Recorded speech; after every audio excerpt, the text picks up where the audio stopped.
preservation. But and of course, if you put a layer of fish down and it's 2 layers, they freeze. You have a heck of a time when they're frozen. Yeah. So that's why you put a layer of snow and a layer of fish, layer of snow. Were they gutted before they were layered, or were they? No, they weren't gutted. My father probably was too busy to do that, so the fish kept well enough that you would. And of course, in those days, it was you would go to hell because you ate meat on Friday. That's simply just even your diet impinged on whether you go to heaven or hell. So it was a religious requirement. I always got the impression it was as bad as not going to church on Sunday was eating meat on Friday. So we changed it to fish on Fridays. So you always had the fish, and of course the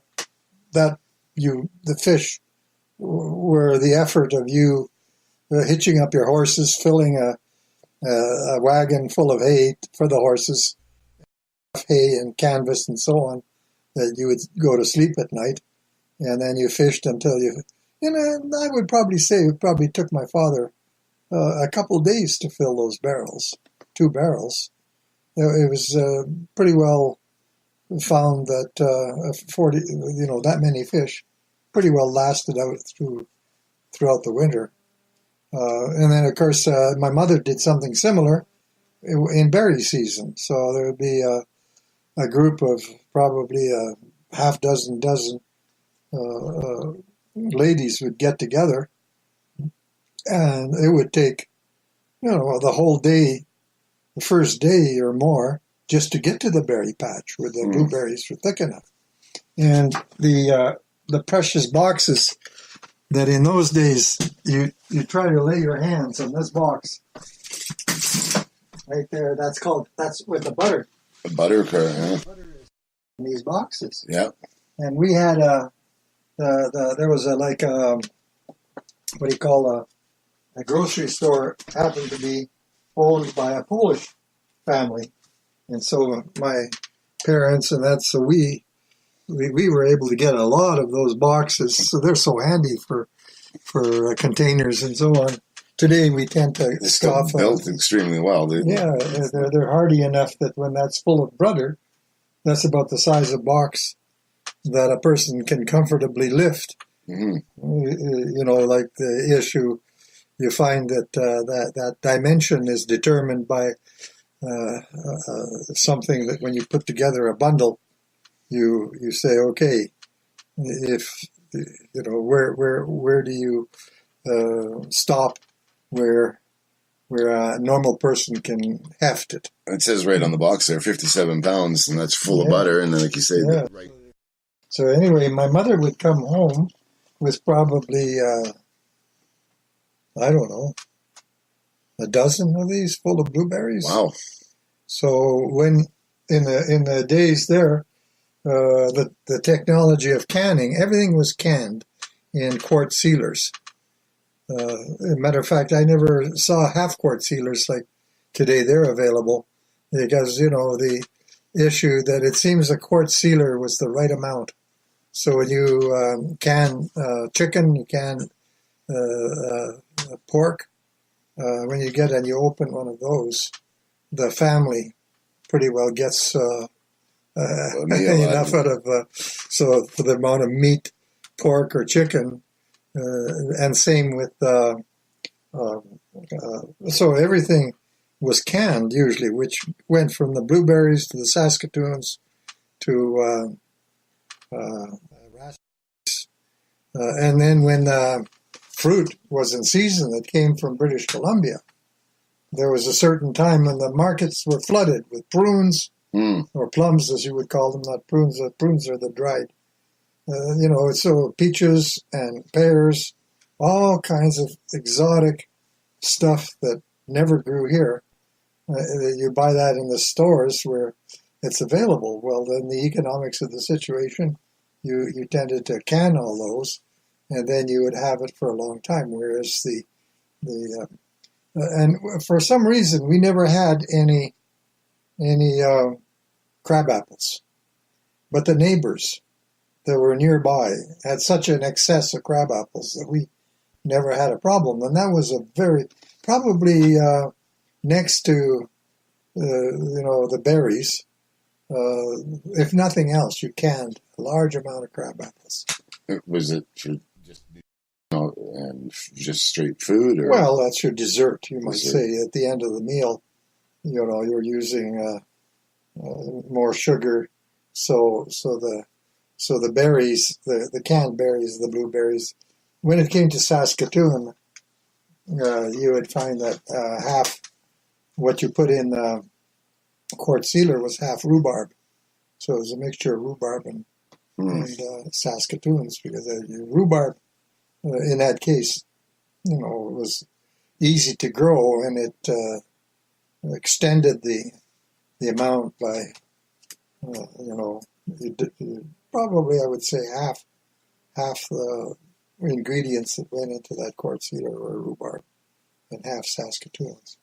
Never used rhubarb with raspberries or any other thing. It was always Saskatoons.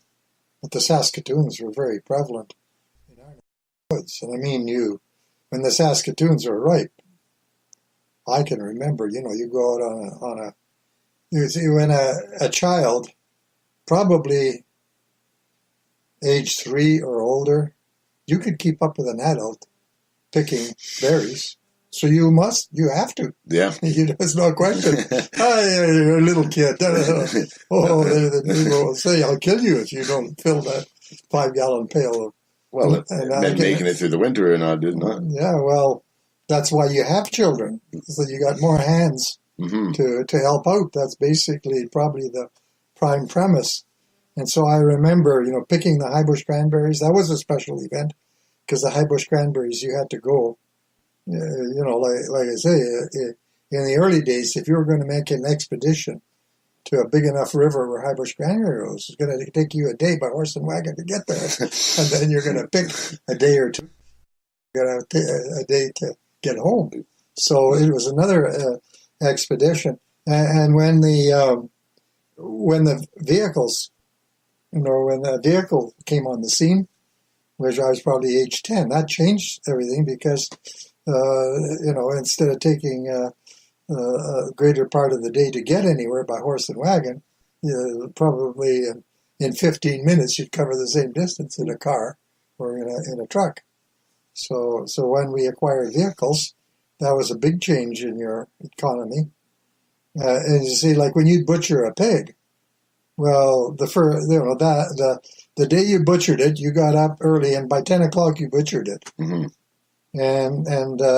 And you had the rest of that day and the other day to process the meat, to put it into a form of, preserved so it doesn't spoil. Mm-hmm. Well, that involved smoke a great deal. That we had a building that looked like a toilet, but it was made out of tin. Okay. And there was a barrel buried in the ground where you learned how to generate continual smoke. And even if you're 3 years old, you could be taught how to feed that stove to keep. So you got to deal. You can see the smoke coming out of there. So you're taught how to. There's a lot of sawdust. Yeah. Sawdust was an important component of general things for insulation and a local sawmill. You got access to the sawdust, because when you milk cows, the way the situation was, you milked the 7 days, and on Saturday you went to town with the cream that you accumulated in those 7 days, and you couldn't really accumulate the cream if you didn't have ice. And it was a small building that was dug well into the ground. And you figure about 8 feet, 10 feet, 6 feet? Probably 10 by 10 feet. And some people would build a structure with a door and whatever, and then there would be a large amount of dirt. The root cellars were like that too. So the ice house and the root cellar was similar.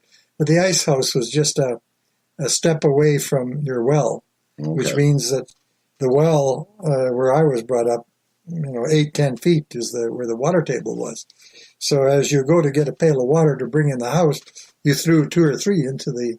So in the early part in the winter, you created this block of ice, which would be probably 10 by 10 by 10 feet, and the ice had to have a good thick layer of sawdust on it, so that you had these special containers that for the cream, and the cream stood on that ice.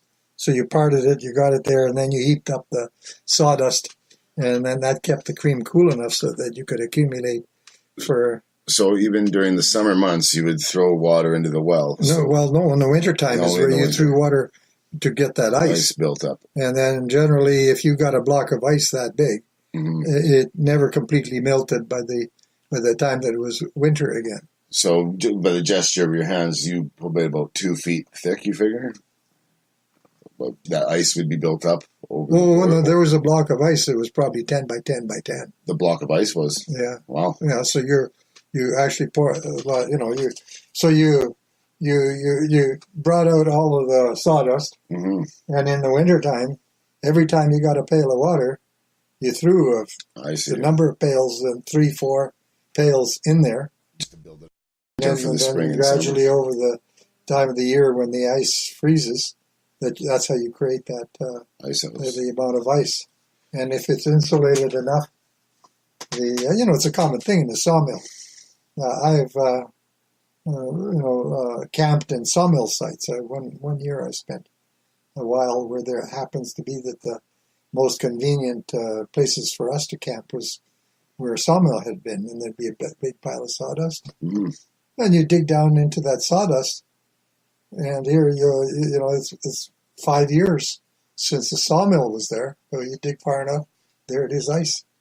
So the sawdust would insulate that well that you could still find ice years later when the sawdust was generated with the snow during the winter when the snow covered it.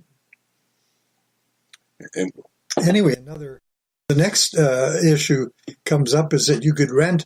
We didn't have electricity. By the time I left the farm, the electricity wasn't installed. It was my brother that installed the electricity. So you had to operate without electricity. So that the advantages of everything that electricity can do for you. But when you butchered a pig, you could take it to a locker where you had this facility where you had your key, and you cut up your meat and everything, wrapped it into portions that suited you. And so when you went to town for shopping, you stopped at the locker and retrieved the frozen produce. So now it took the burden of you having to convert everything. So commonly your bacon, your ribs, and then you made sausages. In order for there to be a shelf life, that had to be smoked to the right amount.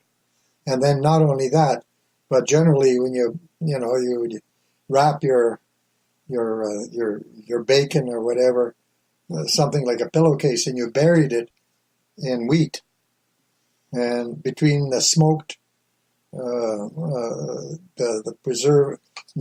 preservative action of smoking, plus it being buried in the wheat until it was ready to be used, it stayed fresh enough that you could then, so you kill a pig and you're going to have to consume it in a month or two. So it's you're so used to it. In order for you to keep meat on the table for a family of 4, you're butchering a pig probably close to a little over a month. So in the matter of a year, you have to kill a creature to. Did you guys ever use the ice house to preserve any of the meat, like you would in a freezer? No, I don't recall that. I do recall the issue of the you always have to clear away the sawdust till the cream can is touching that, and then banking it up. And so on Saturday, you hauled that cream to the creamery.